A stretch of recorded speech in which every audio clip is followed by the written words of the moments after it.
പ്രാർത്ഥിക്കട്ടെ. പ്രിയപ്പെട്ട സഹോദരങ്ങളെ, നാം വിശുദ്ധ ഡൊമിനിക്കൻ തിരുനാളിനായി ഏറ്റവും അടുത്ത് ഒരുങ്ങിക്കൊണ്ടിരിക്കുകയാണല്ലോ. 3-ാം ദിവസമായ ഇന്നത്തെ ധ്യാന വിഷയം വിശുദ്ധ ഡൊമിനിക്കും ജപമാലയും എന്നതിനെ കുറിച്ചാണ്.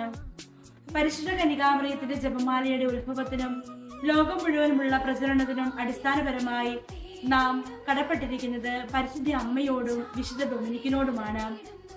വിശുദ്ധ ഡൊമിനിക്ക് തന്റെ ജീവിതത്തിൽ ഉടനീളം മാതാവിനെ ആശ്രയിച്ച് ഒരു പുണ്യജീവിതം നയിച്ചിരുന്നു. 1214 വിശുദ്ധ ഡൊമിനിക്കിന് മാതാവ് പ്രത്യക്ഷപ്പെട്ട് ഇന്നത്തെ രീതിയിലുള്ള ജപമാല നൽകി.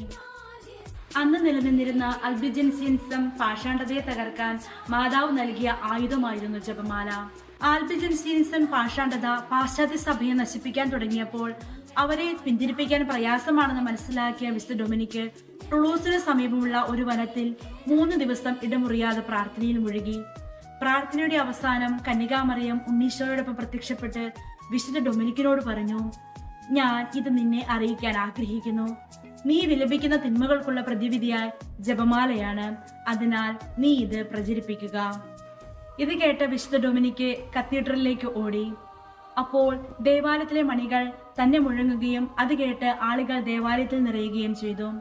പരിശുദ്ധ മാതാവിന്റെ സാന്നിധ്യം ദേവാലയത്തിൽ നിറഞ്ഞു നിന്നു. വിശുദ്ധ ഡൊമിനിക്ക് ജപമാല ഭക്തിയെക്കുറിച്ച് ജനങ്ങളെ പഠിപ്പിച്ചു. അവർ പാഷാണ്ഡത ഉപേക്ഷിച്ചു. ടുളൂസിലെ മുഴുവൻ ജനങ്ങളും ക്രിസ്തീയ ജീവിതം നയിക്കുന്നവരായി. ക്രിസ്തുവിന്റെ ജീവിതത്തിലെ രക്ഷാകര രഹസ്യങ്ങളെ പരിശുദ്ധ കന്യകാമറിയത്തോടൊപ്പം ധ്യാനിക്കുന്ന ഈ ജപമാല പ്രാർത്ഥന കത്തോലിക്ക സഭയിലെ ഏറ്റവും പ്രധാനപ്പെട്ട ഭക്താനുഷ്ഠാനങ്ങളിൽ ഒന്നായി മാറി. ജപമാലയിലെ ഓരോ ദശകവും യേശുവിന്റെ ജീവിതത്തിലെ ഓരോ സംഭവത്തെയും ധ്യാനിക്കുവാൻ നമ്മെ സഹായിക്കുന്നു. പ്രാർത്ഥനയും ദൈവവചനവും സത്യത്തിന്റെ സാക്ഷ്യ ജീവിതവും ഒരുമിച്ച് കൊണ്ടുപോകുവാൻ വിശുദ്ധ ഡൊമിനിക്ക് നമ്മെ പഠിപ്പിക്കുന്നു.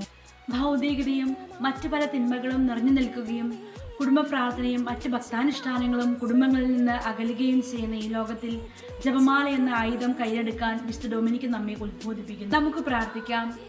സ്വർഗീയ പിതാവേ, പരിശുദ്ധ അമ്മ ഞങ്ങളുടെ പിതാവായ വിശുദ്ധ ഡൊമിനിക്കിന് നൽകിയ ജപമാല എന്ന അനുഗ്രഹീത പ്രാർത്ഥനയോർത്ത് നന്ദി പറയുന്നു.